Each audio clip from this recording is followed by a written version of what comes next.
I would love if Channing Tatum actually wasn't playing Gambit, but they somehow picked up a version of Channing Tatum that just really, really wanted to play Gambit, and so he like was like acting or like trying to go along with that that he actually was Gambit.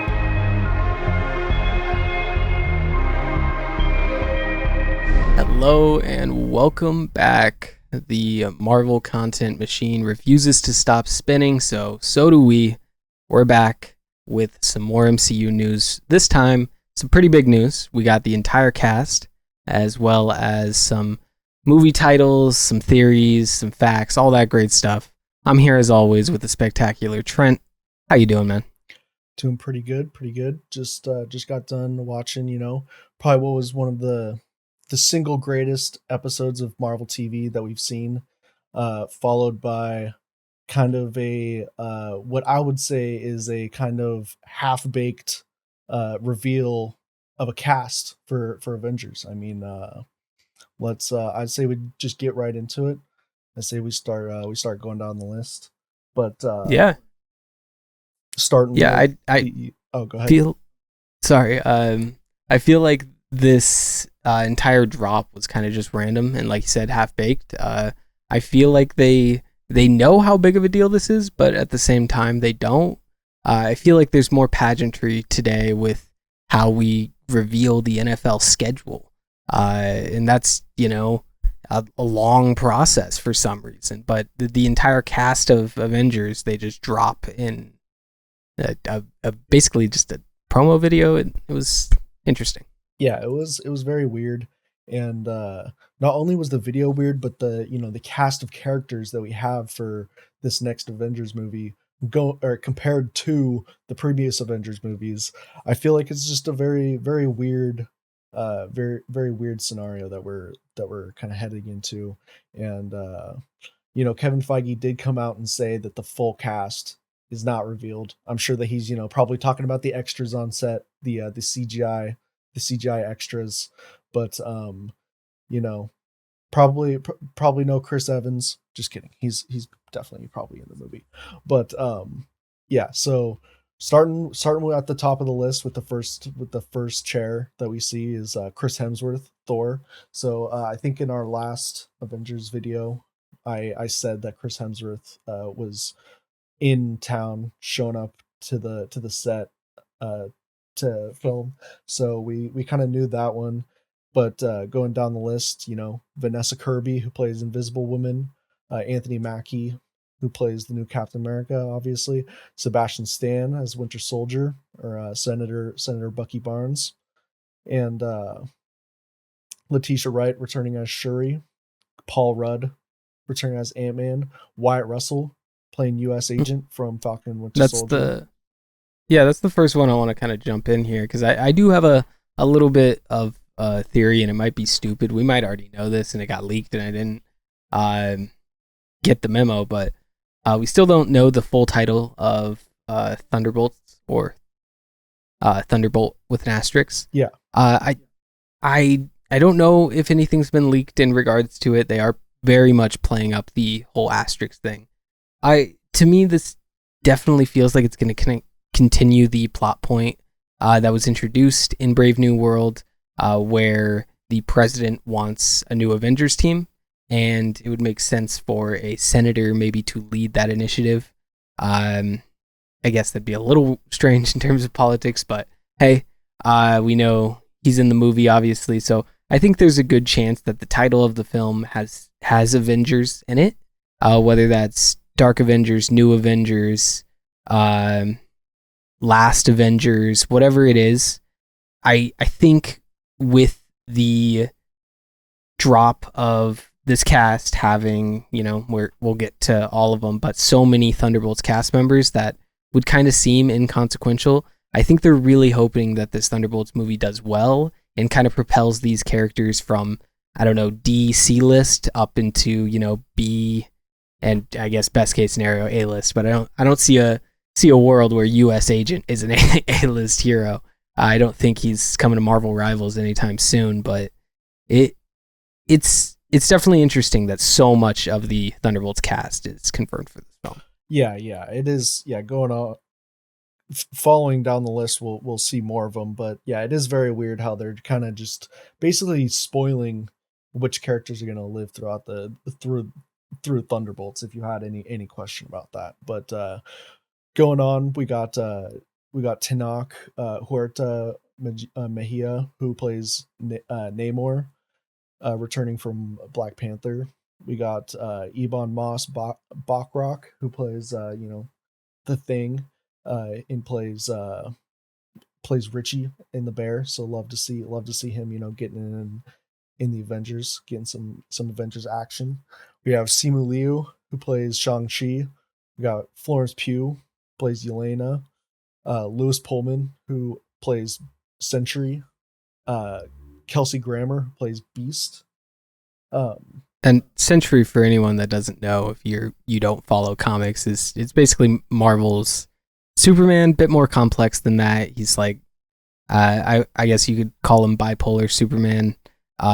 He's got like a dark force inside of him that does some stuff, but easily the most powerful character on the list so far, say for Thor maybe, but yeah, he definitely would rival Thor in terms of power. So I think that's an interesting one. I don't know much about Lewis Pullman. I know he was in Top Gun. I know he was in Salem's Lot. I haven't seen those because I don't know. I avoid Top Gun like the plague for some reason. Maybe one day.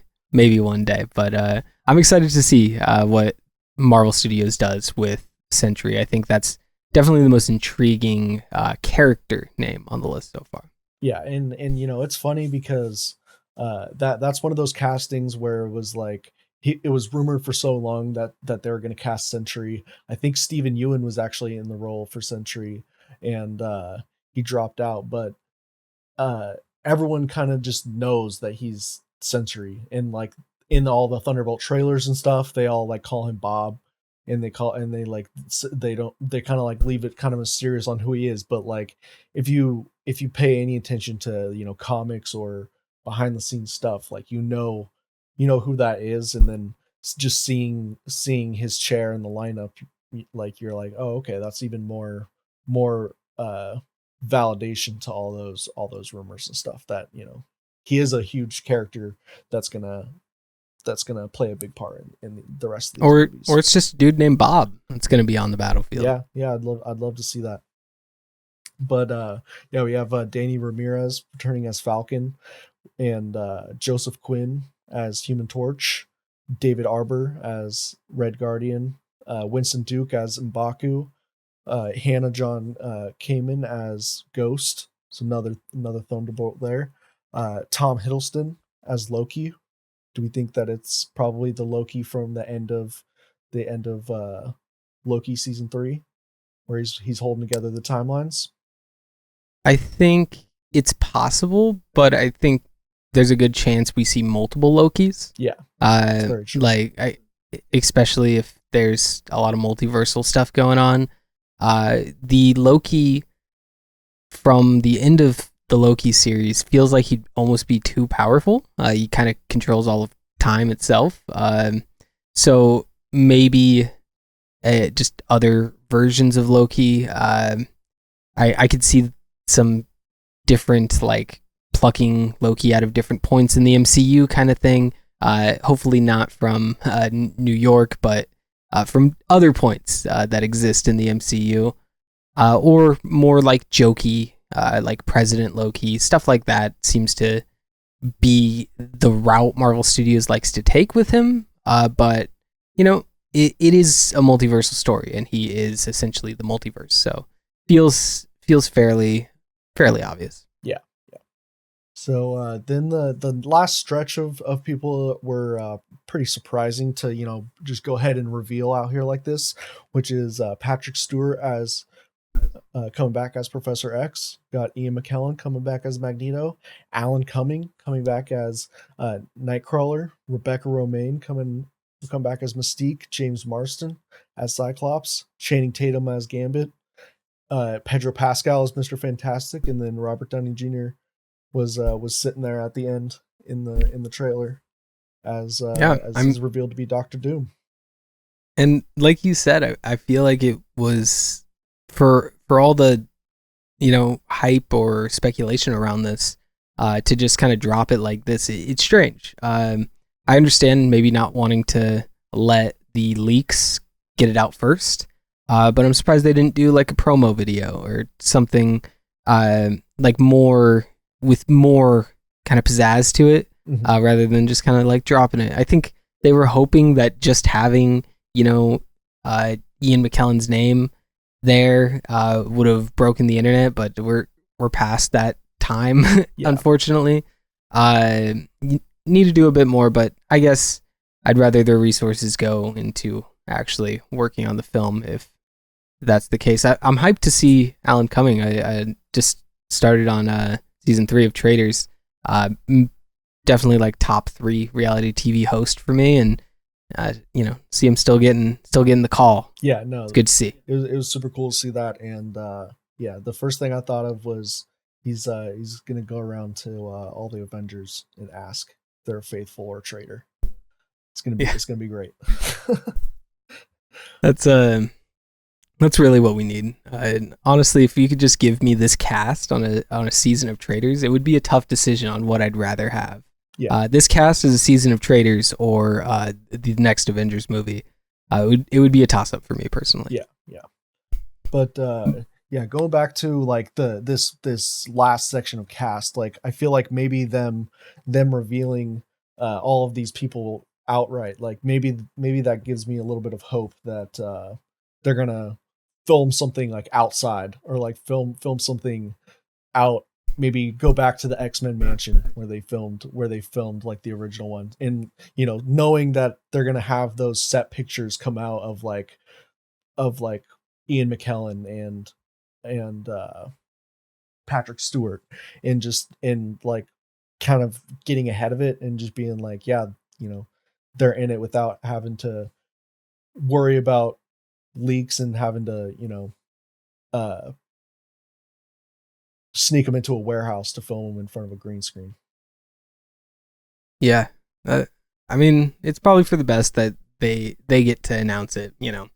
But I think the names I'm most surprised to see, and I think the reason this may not actually spoil Thunderbolts is like the 2 people I was most convinced would die in Thunderbolts would be US Agent and Red Guardian. Those would be the 2 that I would be like, okay, one of those guys, they kind of fit the same role on the team. There already is like a Captain America. Like it would make sense for US Agent to die. He gets redeemed. He gets, his whole hero arc, and then he gets to, gone. So the reason I don't think this necessarily is going to, spoil Thunderbolts is I think Thunderbolts is going to do a lot of work in terms of the buildup for this movie. So I think we could have flashback scenes that they're a part of. We could have different like timeline things that they're a part of. So it doesn't necessarily spoil it.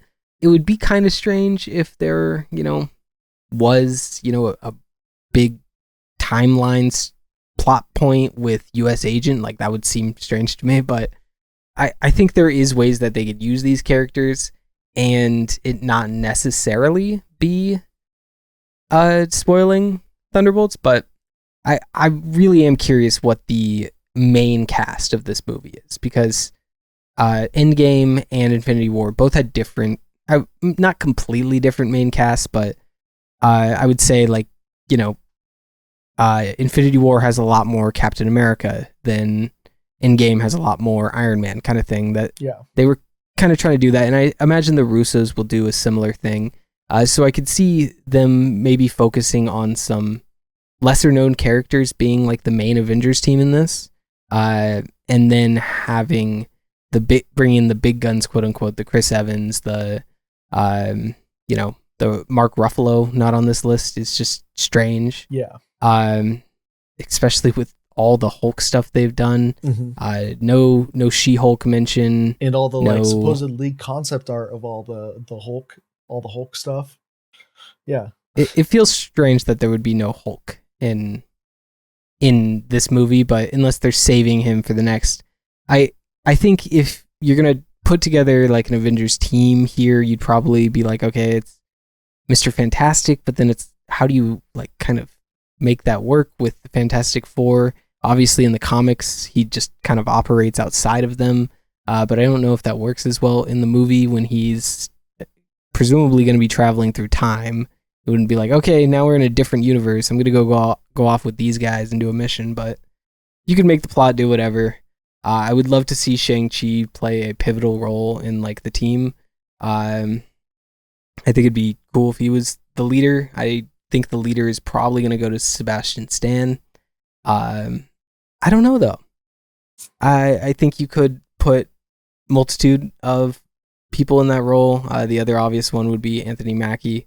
As you know, he's the next captain, so he'd be the captain of the Avengers, and they also were setting that up in Brave New World. So there's a lot of ways they can go. I'm also excited to see Winston Duke back. I was pretty bummed to see him take a step back in terms of screen time when it came to Black Panther 2. Yeah. I feel like they could have leaned on him heavier with the passing of Chadwick Boseman, and instead they decided to lean on Shuri, who is also in this movie. But I think Winston Duke is a great actor, and I think the character of M'Baku had a really, really nice arc in the first one. And I enjoy seeing him when he's on screen. So yeah, I hope he has a decent chunk in this movie, you know? Yeah, I would love to, see M'Baku inhabit kind of like a Wong type role where, he's showing up in different types of things. I know he stays in Wakanda, he stays in the hilltop village or whatever. Or he, just stays in Wakanda in general. But I would like to see him have more guest appearances because always love seeing some Winston Duke on the screen. I do think they are going to kill off the Fox X-Men in this movie, and I that's probably a pretty popular opinion.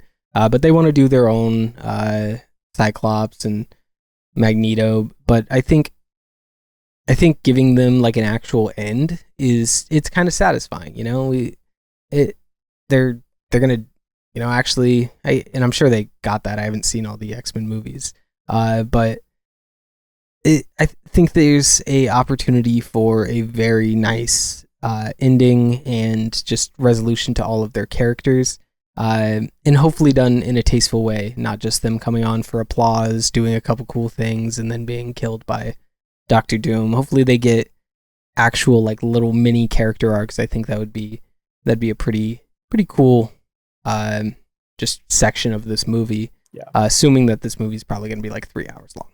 Yeah, I would love if Channing Tatum actually wasn't playing Gambit, but they somehow picked up a version of Channing Tatum that just really, really wanted to play Gambit, and so he like was like acting or like trying to go along with that he actually was Gambit. But I doubt we'd see that in an Avengers movie. Maybe like a Deadpool movie or something like that. But I'd like to see that. I would love that. I also would love if Channing Tatum survived. Like if all the X-Men are dying. Oh yeah. He was, he let him be Gambit. He wants to be Gambit so bad. Yeah. Let him just be Gambit. Let him, lead the new generation of X-Men for a little bit. Who cares? I really do like the accent. Some people might find it annoying or childish, but it's funny. Chill out. Yeah. Chill out for a second. Yeah. And I'm also interested to see what they do with Ghost. This is not one but 2 movies for Ghost. Going to be a main character in Thunderbolts and then have some, time in Avengers. So it's a big step up from being a villain kind of in an Ant-Man movie and then disappearing for years and years only to show up again. So I think there's a lot of interesting routes they can go. I think it's concerning in the sense that the Russo bros have not necessarily built up their own characters ever. So I don't know if they're going to be able to execute this. They executed working with established characters really, really well, and managing all the different, storylines going on there. But those were already established. I am curious how much work Thunderbolts is going to do, and if they're going to be able to make a cohesive and interesting narrative with this stack of names here. Also, Fantastic Four will do a lot of that work, but making, all of those mesh together, I think this is honestly a more difficult job than what they had to do with Infinity War, Oh, yeah. where a lot of the characters in Infinity War had already interacted. These characters, they're going to have to think, oh, what would M'Baku say when he walked up to Red Guardian, and what would Ghost act like if Mystique was talking to her? Yeah. Like a lot of those things, they're going to have to figure out, or not. Maybe the story is going to be very segmented, but that could be jarring as well. I think this is almost the term in sports gets used a lot. Legacy game. I think this is a legacy film for the Russo bros. They struggled going away from Marvel. They're coming back. Were they just a product of the late 2010s where we loved everything with some sparkles, or are they decent directors? I think this film is gonna show that. Yeah, I think so too. And yeah, like you said, it'll be interesting to see what they do with all the characters, and particularly the Fantastic Four, because we got a little bit more hints about what that movie is about. We got it was CinemaCon last weekend, and they were talking a little bit about Fantastic Four, and Matt Shackman, who's the director. He's I'm really liking what he's having to say about the movie and everything, and it seems like they're going for kind of a 60s space race style movie. And he said he's like we're gonna he's like I keep thinking back to how Stanley Kubrick would have done it, during 2001 Space Odyssey, and doing it like that. So really trying to get like the film bros, or trying to get the people that are like, oh yeah, CGI bad, let's like, because Yeah. he's like, yeah, we're using like miniatures, and we're doing all that stuff, which, I mean, the WandaVision sets were, I mean, a lot of them were very practical, so it gives me hope that he can actually pull off a good 60s period piece, and what we've seen so far all looks like really good stuff. But it is just funny how how directors always just seem to try to please the internet by saying, oh, we're going back to the ways that Stanley Kubrick would have done it. Yeah, in miniatures, film nerds go crazy when you say this film has miniatures. Yeah. So, so it's promising. I actually have some high hopes for Matt Shackman. I think he's directed a lot of really good TV. He's a former child actor, apparently. I was just looking at that.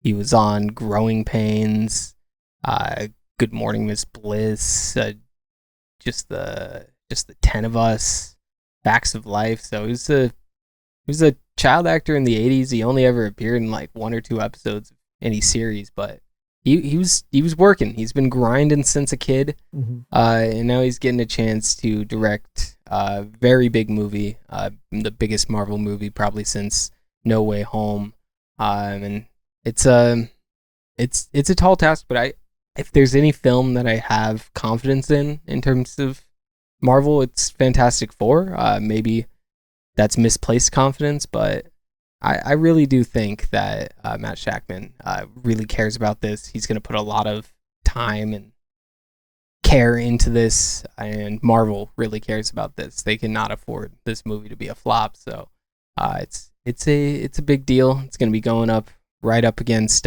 Superman, which also is getting a lot of talk right now. Mm-hmm. But I think right now we're in a better spot for superhero movies than we were last year. Yeah. So yeah, definitely. There's some excitement to be had here. Yeah, definitely. Another thing that he said about Fantastic Four was, he was like, there's no other superheroes in the universe at the time. He was like, there's no, Easter eggs to Tony Stark or whatever. Like, it's just the Fantastic Four. and then Right. So that so then that's in the Avengers, then they're gonna have to deal with they're gonna have to, write the Fantastic Four being kind of the fish out of water, being like, oh, so there's this whole entire world of superheroes now. So that's going to be another factor into it. I could see them setting some stuff up with like Thing being stronger than everybody else. You know, he's like, oh, I'm still stronger, blah blah blah, and then we get a build up to like a Thing v Hulk, Yeah, which is gaining some traction since Thing is kind of exploding in popularity thanks to Marvel Rivals. Here's the Thing. So I think there's a lot of cool moments you could do with a superhero team that is used to being the only superheroes on the block now in some sort of cosmic battle with a bunch of superheroes. definitely. Something. Like I imagine that probably the Sokovia Accords, if there's only the Fantastic Four, I guess it's in the 60s, but like, they're probably thought of as like, the saving grace to everybody, as opposed to, they show up to 2025 America, and the like president is like, the New York City mayor is like outlawing vigilantes and masked superheroes. So it's like, it's very very different contrast. And so yeah, I'm interested to see what they do with that.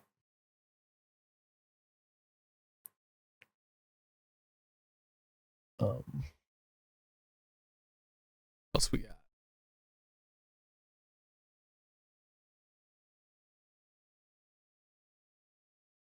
That's pretty much it for Fantastic Four. Like, we don't really have to talk about Russell Blade. Brand got charged. Oh hell yeah, I saw Yeah, that. he's hopefully getting locked up. Yep. Russell Brand, known just terrible person all around. He got charged with some no stuff, so he's out of here. Rest in peace, Val Kilmer, who passed away last week. Played Batman, of course. There's a article that said that Val Kilmer and what's his name, Will Forte from Last Man on Earth, they wanted to do the Amazing Race together, but they never got their agent always told them absolutely not. Dang, that's a missed opportunity. But I mean, speaking of Will Forte, the Coyote, Oh yeah, Wile E. Coyote film, Coyote versus Acme. yep. That how it said, is finally going to be released. So the film that I was excited to see. I planned on watching, and then it got shelved and sat in limbo. No word on that one Batgirl, or was it Batwoman Batgirl, movie? yeah. I'm guessing Batgirl, that's no probably going to be shelved, maybe in like 20 years or something. We'll get it. We'll get like a low quality version of it released from the vaults. But yeah, I'm glad that Coyote vs. Acme got released. Produced by James Gunn, starring Will Forte, and I think John Cena is also in it. And yeah, so we're really excited to see it. Conan O'Brien is really excited to see those Oscar checks continue to roll in, as he will return as host in 2026. I thought he did an okay job. If you were curious, we do have our Oscar reviews up on the channel if you want to check out what we thought of the films. But Conan O'Brien will be back. I've never been a big Conan guy, but he does a good enough job. Yeah. I'm never annoyed by him. He's just kind of there. I think it's fitting given his origin, but he is the Simpsons of comedians. Simpsons isn't bad, and it's just there. But what hasn't been here is Spider-Man. In particular, the Spider-Verse one. He don't know where that went, but in 2027, say halfway through 2027 in June, early June, we will be finally knowing what happens after the cliffhanger ending all that time ago. And apparently it is due to the workflow of the directors, or at least that has been the scapegoat, that they will render entire scenes and decide they don't want to do those scenes and re-render something, and basically a nightmare for animators. But it spectacular films, so can't argue with the product. Could criticize the process, as Sony execs have been doing, but finally a release date. Yeah, they also said that they're coming out with new animation styles and techniques, and they're making this third one even more, innovative than the second one. So we'll see how that turns out. But I mean, I have faith in them to make a good ending to the Spider-Verse story, and I guess we just got to trust in the process. Trust the process. I don't trust the process when it comes to Warner Bros. They, ever since the new, I don't know if he's the executive CEO, the Zan man Zaslav, he's tearing down the Looney Tunes building on their studio lot. Kind of wild. Looney Tunes was kind of the mascot for Warner Bros. For the longest time, Bugs Bunny. But seems like that is in the past, as he does not mess with animation. He's one of those guys that I won't watch anything that's animated. I'm an adult. I watch things with real people in it. Animation that other adults created, dirt to me. Yeah, I mean, that's why I feel about David Zaslav. He's dirt to me because not only did he shelved Batgirl, he didn't want Coyote versus Acme released. He wants to cancel scripted shows. Wants to move towards HBO being exclusively reality TV. And I need my I need my Game of Thrones. I need my Barry, my different HBO shows, and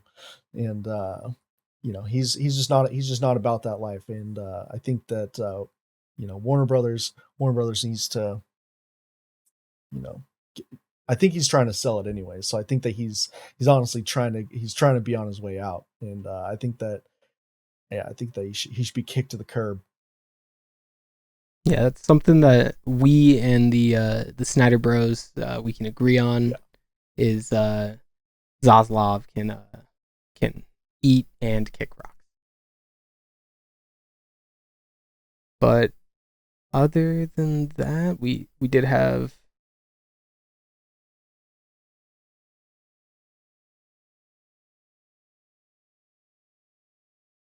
we also got the title for the next Spider-Man movie, Spider-Man Brand New Day. Right. That was starring Tom Holland and Sadie Sink. Apparently Sadie Sink is going to be a major character in the film, whether that be I think people were speculating that it was going to be Jean Grey or some X-Men character, or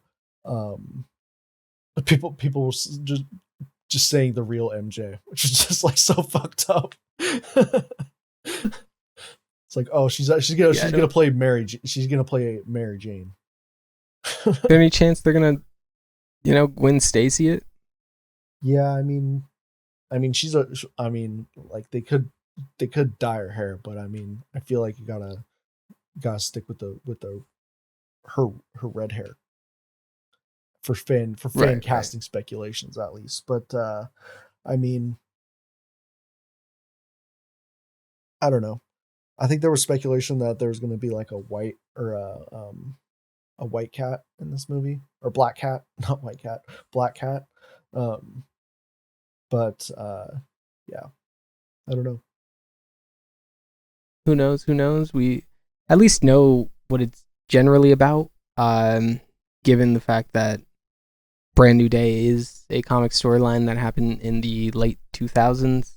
That took place right after One More Day, which was the infamous storyline that kind of reset Peter Parker, which, you know, we kind of just had, where everyone forgets him and his secret identity and kind of gives a nice little reset. But what's interesting about it is, obviously in the comics there was tons of, you know, origin stuff before this. So it actually almost makes more sense in the MCU the way they're doing it, where he had his identity revealed way too soon in terms of his character. So it makes sense to do something like this. Yeah. So I think they're honestly on better pace than the comics in terms of this storyline.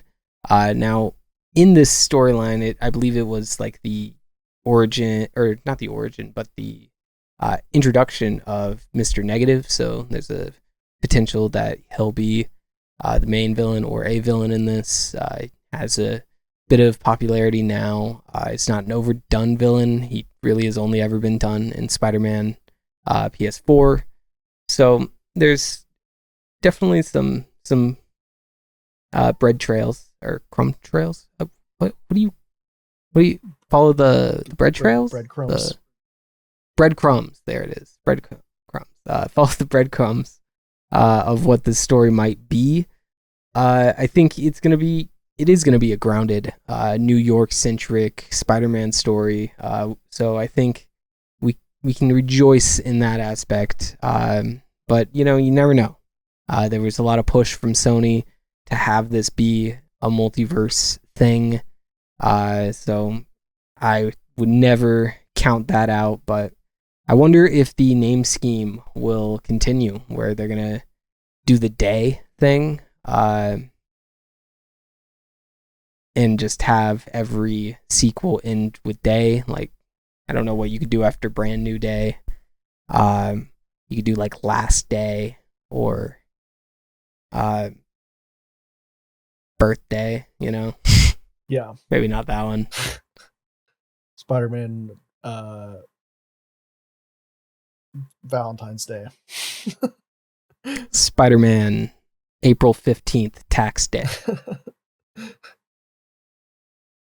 We'll be right there for that. Other than that, we have some little segment for the people that have listened this far, or if you're probably getting this information on YouTube Shorts, but we're going to pretend like someone listened this far and they're special because they listened through all that news that they may or may not have cared about. And now you're going to be rewarded with some stories.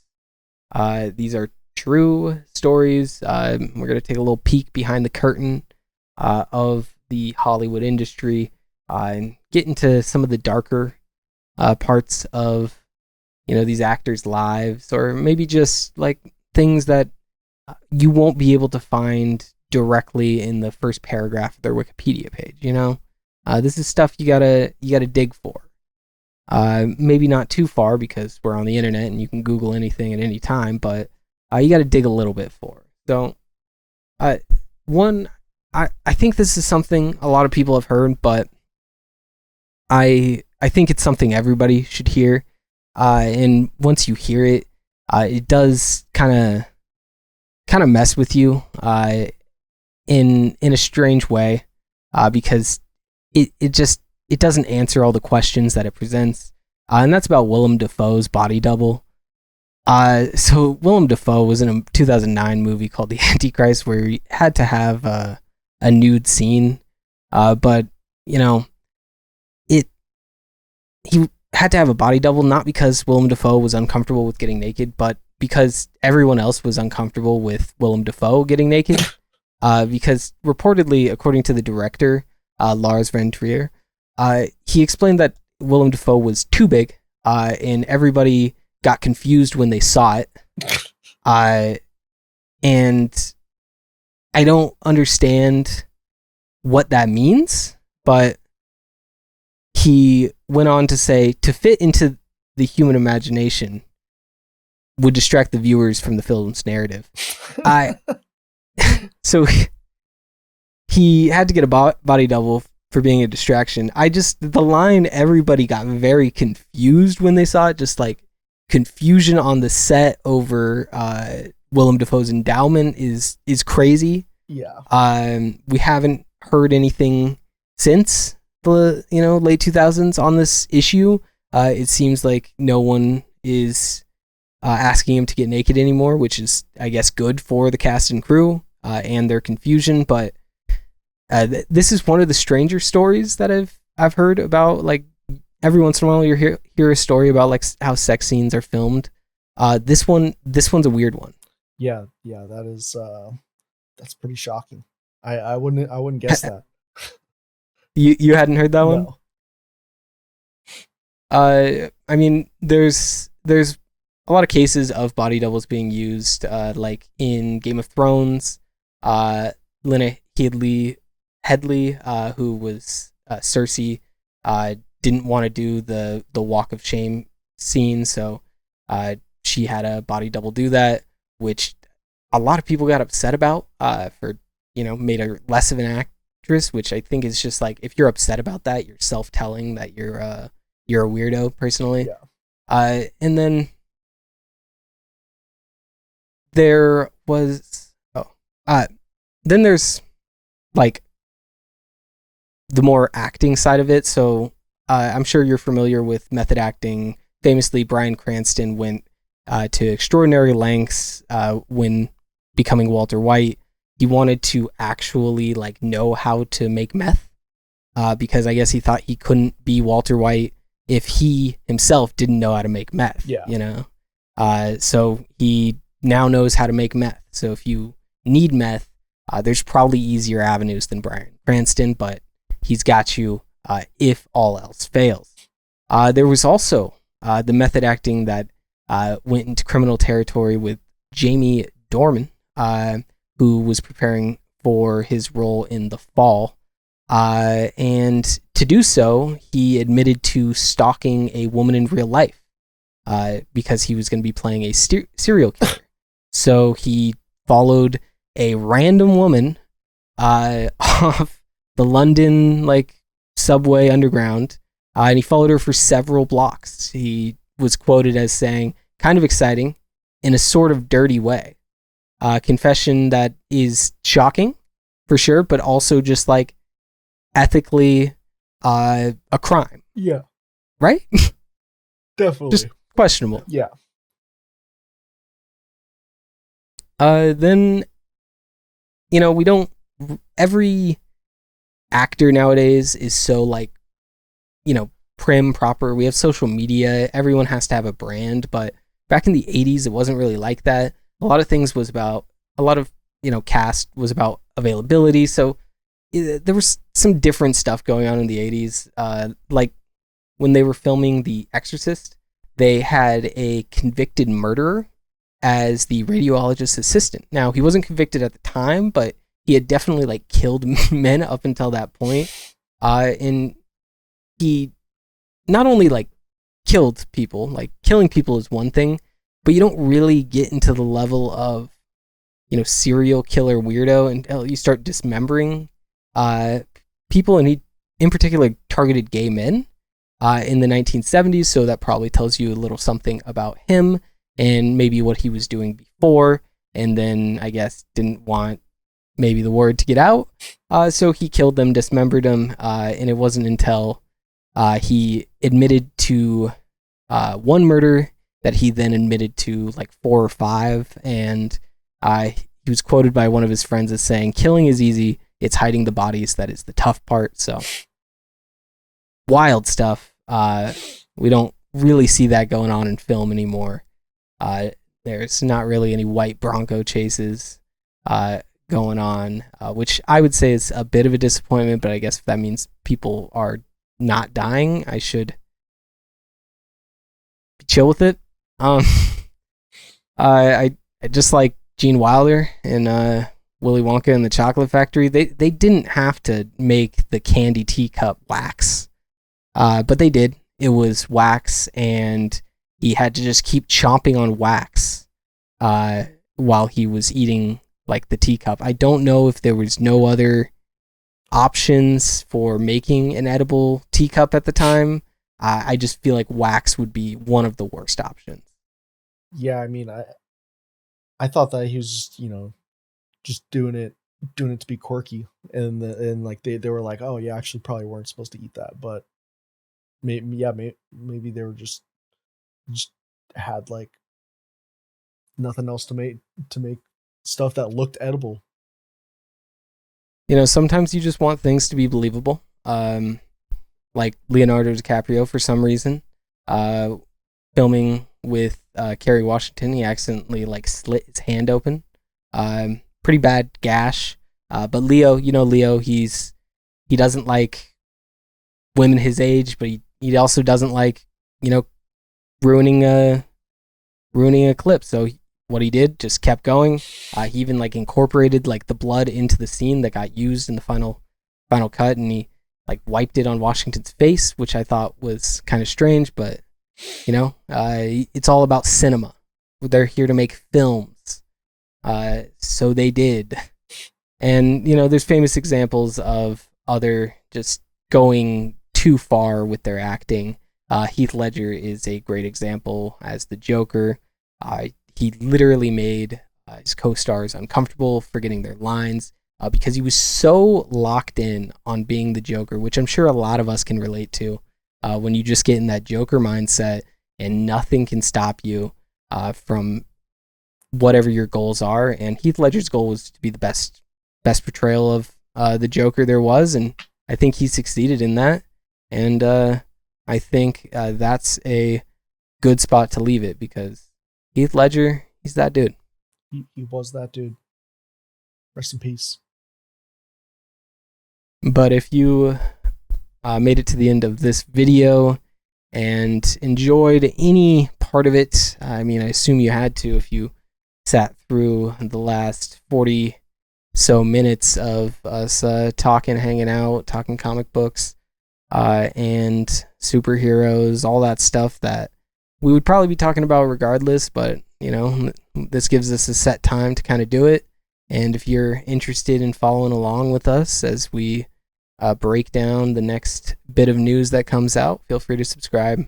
Actually, please subscribe. It would mean a lot to me, as well as if you checked out my review of a Minecraft movie, if you're curious about my thoughts on that and the parallels to Shark Boy and Lava Girl.